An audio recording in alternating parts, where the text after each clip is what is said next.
Seperti apa rasanya menjadi tentara Sparta di pertempuran Thermopylae? Bayangkan kalau kamu berdiri di celah sempit antara gunung dan laut.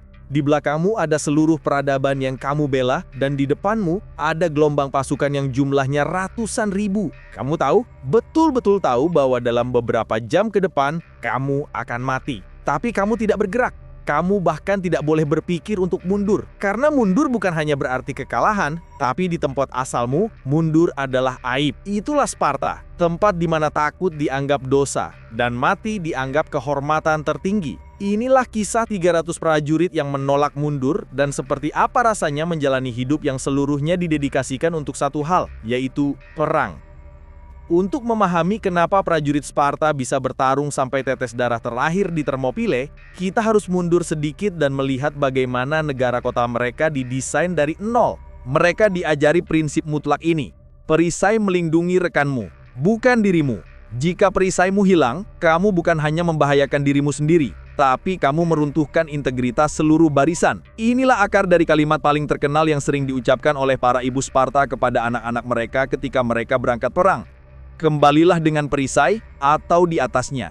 Itu berarti, kalau kamu tidak kembali dengan perisaimu, kamu harus sudah mati dan dibawa pulang di atasnya. Kembali tanpa perisai, mereka melarikan diri. Itu adalah aib yang lebih besar daripada kematian. Kematian di medan perang adalah kehormatan tertinggi. Melarikan diri adalah dosa yang tidak terampuni. Today, we defend this pass not just as soldiers, but as free men. Let the world know that we stood here. Sekarang kita maju ke tahun 480 sebelum Masehi. Kekuatan raksasa sedang bergerak dari timur. Raja Persia, Xerxes pertama, memimpin pasukan yang luar biasa besar. Beberapa sejarawan kuno menyebutnya sampai jutaan. Tapi perkiraan modern yang lebih masuk akal adalah 100.000 sampai 150.000 pasukan untuk menaklukkan seluruh Yunani. Saat itu, Yunani hanyalah kumpulan negara kota atau polis yang sering bertengkar. Tapi ancaman Xerxes memaksa mereka bersatu dalam sebuah aliansi yang dipimpin oleh Sparta. Karena semua orang tahu, Sparta punya militer terbaik. Aliansi Yunani memutuskan bahwa cara terbaik menghentikan gelombang musuh yang jumlahnya tidak masuk akal adalah lewat taktik pengecilan medan tempur. Mereka memilih Thermopylae, yang berarti gerbang panas, sebagai garis pertahanan pertama. Thermopylae adalah celah sempit, hanya selebar beberapa meter, yang berada di antara tebing curam dan pantai. Di lokasi ini, keunggulan jumlah Persia benar-benar tidak berarti. Hanya beberapa ratus orang yang bisa bertarung di garis depan pada satu waktu. Raja Sparta, Leonidas I, memimpin kontingen Sparta. Meskipun Sparta sedang merayakan festival keagamaan, Carnia, yang secara teknis melarang pengerahan pasukan penuh, Leonidas tidak bisa menunggu. Dia tahu mereka harus bertindak cepat. Leonidas membawa 300 hoplite dari pengawal pribadinya.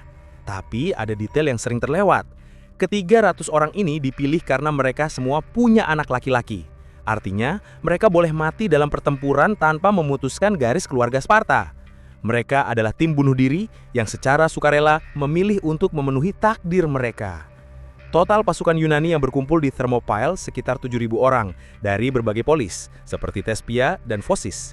Tapi kehadiran 300 Sparta lah yang memberikan jangkar moral dan kepemimpinan yang tak tergoyahkan. Mereka adalah simbol bahwa Yunani tidak akan mundur. Kalau kamu berdiri di samping Leonidas, kamu akan melihat dan merasakan setiap detail persiapan prajurit. Armor mereka berat, mungkin sekitar 30 kg, terbuat dari perunggu. Ada helm Korintian yang ikonik, pelindung dada yang dicetak sempurna mengikuti otot, dan pelindung kaki, greaves. Pakaian tempur ini membuatmu hampir menjadi mesin perang yang bergerak lambat namun tak terhentikan. Senjata utamamu adalah doru, tombak dengan panjang sekitar 2,5 meter. Ini adalah senjata pembunuh massal yang digunakan untuk menusuk dan menjaga jarak. Jika doru patah, kamu beralih ke sifos, pedang pendek bermata dua yang efektif untuk pertarungan jarak dekat di formasi yang padat. Tapi senjata paling penting adalah aspis, perisai bundar besar. Aspis bukan hanya melindungi tubuhmu, tapi juga melindungi seperempat tubuh rekanmu di sebelah kiri. Formasi falanks sangat bergantung pada sinkronisasi perisai ini. Ketika barisan depan maju dan menyerang, barisan belakang mendorong, menciptakan dorongan kolektif yang menghancurkan. Strategi Leonidas sederhana, gunakan celah sempit ini. Jadikan dinding perisai Sparta sebagai garis pertahanan tak bergerak dan paksa pasukan Persia menghabiskan energi mereka melawan ketegasan yang mustahil ditembus. Ketika Xerxes melihat 300 Sparta yang sedang bersiap, dia mungkin tertawa. Sejarawan Herodotus mencatat bahwa pengintai Persia melihat orang-orang Sparta sedang menyisir rambut mereka dan berolahraga dengan santai.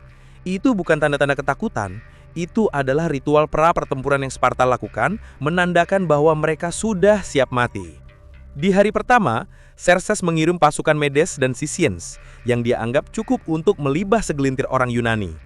Gelombang prajurit Persia yang membawa perisai anyaman dan senjata ringan berhamburan maju. Mereka bergerak dalam formasi longgar, mengandalkan jumlah. Begitu mereka berhadapan dengan falang Sparta, mereka bertemu tembok perunggu yang bergerak. Tombak doru Sparta menusuk jauh sebelum Persia bisa mendekat. Ketika barisan depan kelelahan, Sparta melakukan taktik yang mengejutkan. Mereka berpura-pura mundur secara teratur, seolah-olah barisan mereka bubar. Pasukan Persia yang girang langsung mengejar, memecah formasi mereka sendiri. Tiba-tiba, Sparta berbalik, menutup celah perisai, dan menyerang Persia yang kacau balau.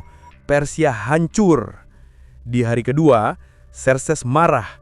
Dia mengirim pasukan elitnya, The Immortals, pasukan khusus yang tidak pernah kehilangan anggotanya karena setiap ada yang gugur langsung diganti, yang dipimpin oleh Jenderal Hydarnes. The Immortals adalah yang terbaik dari Persia, tapi bahkan mereka dengan armor dan senjata yang lebih baik tidak bisa menembus dinding perisai. Celah Thermopylae tidak memungkinkan mereka menggunakan taktik atau keunggulan jumlah mereka. Moral Persia mulai runtuh. Mereka dipaksa bertarung satu melawan satu dengan hoplite yang sudah ditempa sejak umur 7 tahun. Pertarungan itu bukan duel keahlian, itu adalah duel kemauan. Namun, di penghujung hari kedua, datanglah bencana. Seorang warga lokal Yunani bernama Ephialtes, demi uang atau janji manis dari Xerxes, berkhianat. Dia menunjukkan jalan setapak rahasia di pegunungan yang memungkinkan pasukan Persia melingkari Thermopylae dan menyerang dari belakang. Di pagi hari ketiga, Leonidas tahu bahwa situasi sudah selesai. Dia mendapat kabar dari pengintai bahwa pasukan Persia sedang melingkari. Dia melakukan hal paling penting yang harus dilakukan seorang pemimpin di saat genting. Dia menyelamatkan apa yang bisa diselamatkan. Dia memerintahkan sebagian besar sekutu Yunani untuk mundur, agar mereka bisa memperingatkan dan mempersiapkan perlawanan berikutnya. Dia menyisakan 300 Sparta, ditambah 700 Thespia yang menolak pergi, dan 400 Thebans yang terpaksa bertahan atau ditahan. Mereka akan bertahan sampai mati. Mereka maju ke celah yang lebih luas untuk memaksimalkan kerusakan sebelum dikepung.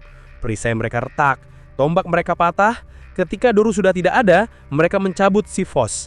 Ketika pedang patah, mereka menggunakan tangan kosong, gigi, dan batu.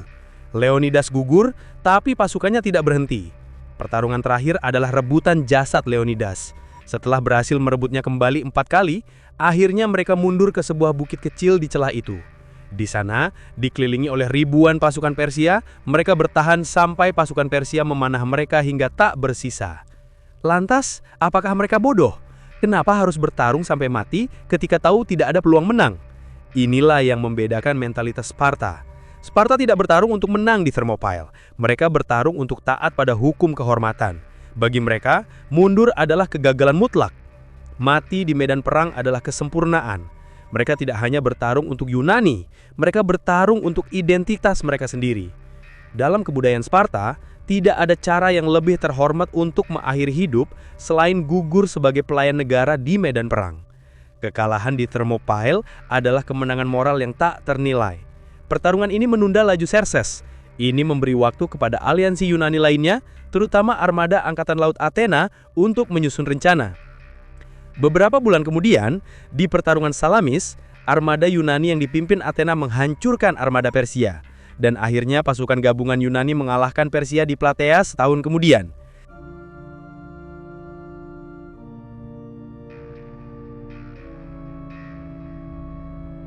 Kisah Thermopylae dikenal luas di seluruh dunia berkat catatan sejarawan Yunani Herodotus. Namun, citra Sparta, terutama Leonidas dan 300, telah berkembang melampaui sejarah. Budaya populer modern, yang paling terkenal melalui film 300 karya Zack Snyder, mengangkat Sparta sebagai simbol kebebasan Barat melawan tirani Timur. Film itu, dengan efek visual yang luar biasa, menampilkan keberanian yang epik. Tapi kita harus selalu memisahkan mitos dan fakta sejarah.